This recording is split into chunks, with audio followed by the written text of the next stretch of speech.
Why do you ask? You think sex could be behind Mr. Hubbard's last will and testament?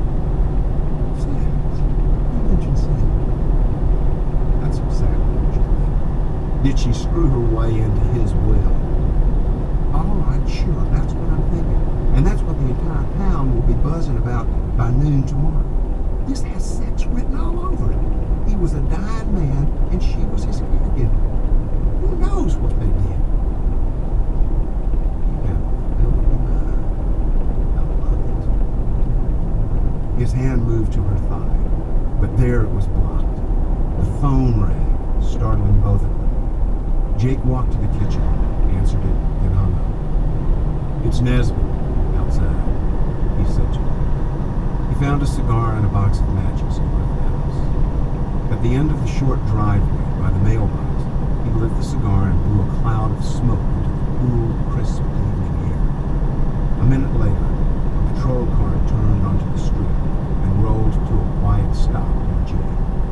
Deputy Mike Nesbitt grappled his overweight self out of the car, said, Evening, Jake. And lit a cigarette. Evening, Mike.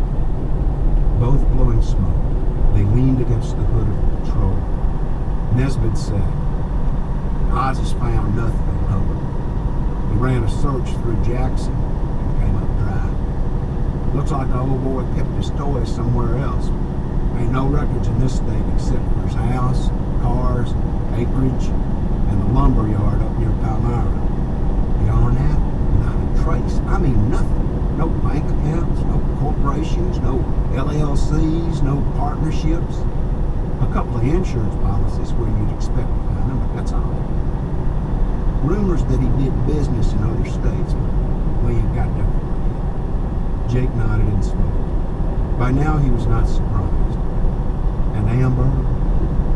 Russell Amberg is from Foley, Alabama, way down south close to Mobile.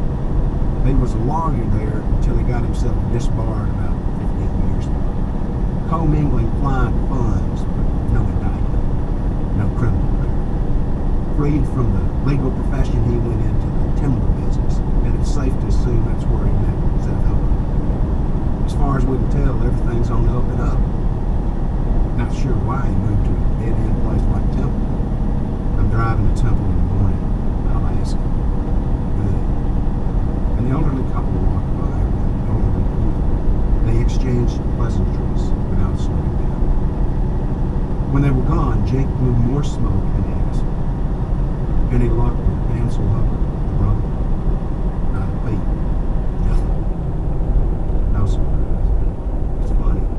I've lived here all my life. Never heard of Seth Hubbard. My dad's 80, lived here all his life, and he's never heard of Seth Hubbard. There are 32,000